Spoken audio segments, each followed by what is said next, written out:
संघर्षातून घडलेली प्रेरणा. प्राध्यापक धनंजय कौतिकराव निकम यांचा जिद्दीचा जीवन प्रवास.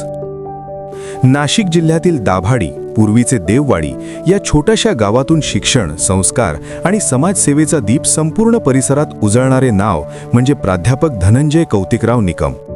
19 ऑक्टोबर 1968 रोजी धनत्रयोदशीच्या पहाटे 7 वाजता मातृछाया या घरात जन्मलेल्या धनंजय निकम यांचा जीवन प्रवास हा केवळ एका शिक्षकाची कहाणी नसून तो संघर्ष, कष्ट, शिस्त आणि माणुसकीच्या मूल्यांवर उभा राहिलेला प्रेरणादायी अध्याय आहे. त्यांचे वडील प्राथमिक शिक्षक, आई गृहिणी आणि आजी घराचा आधारस्तंभ. 2 बहिणी व 1 भाऊ असा साधा परिवार. वडील बाहेरगावी नोकरी करत असल्याने घराची संपूर्ण जबाबदारी आजी व आईवर होती.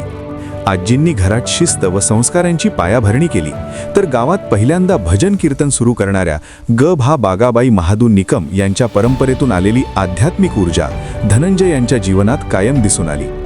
बालपण अत्यंत संघर्षमय गेले. घरात वाहन नव्हते, फक्त बैलजोडी होती. शेत 8 ते 10 किलोमीटर अंतरावर असल्याने आई डोक्यावर 5 लिटरचा केरोसिनचा बॅरेल घेऊन मळ्यात जात असे. उसाला पाणी देणे, गुरांची काळजी, शेती आणि घरकाम असा दिवसरात्र सुरू असलेला संघर्ष होता. धनंजय लहान वयातच जबाबदाऱ्यांशी परिचित झाले. पहाटे भाजीपाला विक्री, त्यानंतर शाळा, शाळेनंतर गुरांसाठी घास कापणे, साफसफाई, शेण उचलणे आणि रात्री आजीसमोर प्रत्येक कामाचा हिशोब देणे ही त्यांची दिनचर्या होती. या साऱ्या मेहनतीच्या मोबदल्यात मिळायच्या 1 रुपयाला 4 गोळ्या, पण त्याच गोळ्यांतून शिस्त, संयम आणि जिद्दीचे बीज रोवले गेले. परिस्थिती कितीही कठीण असली तरी अभ्यास कधी थांबला नाही. 11वीला मालेगावच्या MSG कॉलेजमध्ये प्रवेश घेतला. सायकलवर रोजचा प्रवास, दिवसा घरची कामे आणि रात्री 10 नंतर अभ्यास असा सातत्यपूर्ण संघर्ष सुरू राहिला. त्याचे फलित म्हणजे 11वी 12वी उत्तम निकाल, BSc मध्ये प्रत्येक वर्षी प्रथम क्रमांक आणि TYBSc मध्ये विद्यापीठात प्रथम येत सुवर्ण पदकाची कमाई. पुणे विद्यापीठात लता मंगेशकर यांच्या हस्ते मिळालेला सन्मान हा त्यांच्या आयुष्यातील अविस्मरणीय क्षण ठरला. मात्र यशाच्या शिखरावर असूनही जमिनीशी नातं त्यांनी कधी तोडलं नाही. दुसऱ्याच दिवशी ते गुरांचं शेण उचलताना दिसले. एका बँक अधिकाऱ्यांनी कौतुक केले असता त्यांनी शांतपणे उत्तर दिलं, "ही कामं केली नसती तर जिद्द शिकली नसती."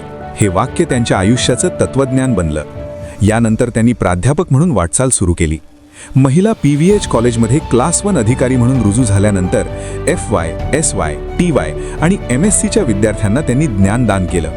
मनमाड कॉलेजमध्ये विद्यार्थी संख्या केवळ 12 होती. त्यांच्या प्रयत्नांमुळे ती 100च्या पुढे गेली. प्रयोगशाळा विकसित झाली आणि शैक्षणिक वातावरणात आमूलाग्र बदल झाला. सरप्लस नोटीस मिळाल्यानंतर विद्यार्थ्यांनी कॉलेज बंद करून निकम सर असे लिहिले. हीच त्यांच्या कार्याची खरी पावती ठरली. याच काळात त्यांच्या आयुष्यात एक थरारक प्रसंग घडला. दिवाळीच्या काळात रात्री अचानक दरोडेखोरांनी घरात प्रवेश केला. सर्व लाईट बंद करून कुटुंबातील प्रत्येकाला सुरक्षित ठिकाणी लपवण्यात आलं. बाहेर टॉर्चचे प्रकाश फिरत होते आणि घरात भीतीचं वातावरण होतं.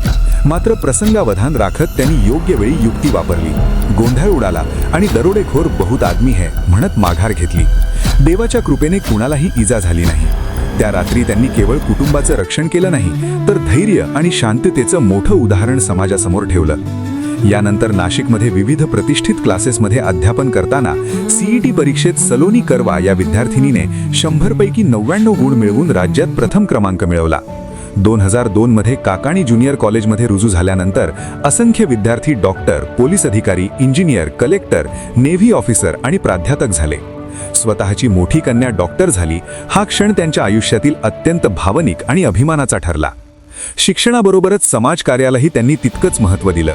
मंदिर उभारणी, कळस पूजन, गरीब विद्यार्थ्यांना वह्या आणि गणवेश, वारकऱ्यांसाठी अन्नदान, गावात हरिपाठ सप्ताह, वृक्षारोपण, व्यसनमुक्ती जनजागृती, आरोग्य शिबिरं असे अनेक उपक्रम त्यांनी सातत्याने राबवले. MHCET, NEET, JEE मार्गदर्शन, बोर्ड परीक्षा केंद्र संचालक, पर्यवेक्षक, पेपर सेटिंग, विज्ञान प्रदर्शन आणि इन्स्पायर अवॉर्ड यामध्ये त्यांनी सक्रिय सहभाग घेतला. कोरोनाच्या काळात शाळा आपल्या दारी या उपक्रमातून गावोगावी जाऊन विद्यार्थ्यांना शिक्षण देत त्यांनी सामाजिक जबाबदारीचीही जाणीव दाखवून दिली. आजही प्राध्यापक धनंजय कौतिकराव निकम तितक्याच साधेपणाने, समर्पणाने आणि ऊर्जेने कार्यरत आहेत.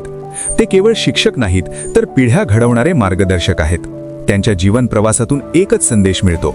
परिस्थिती कितीही कठीण असली तरी जिद्द, मेहनत आणि प्रामाणिकपणा असेल तर यशाचा मार्ग नक्की सापडतो.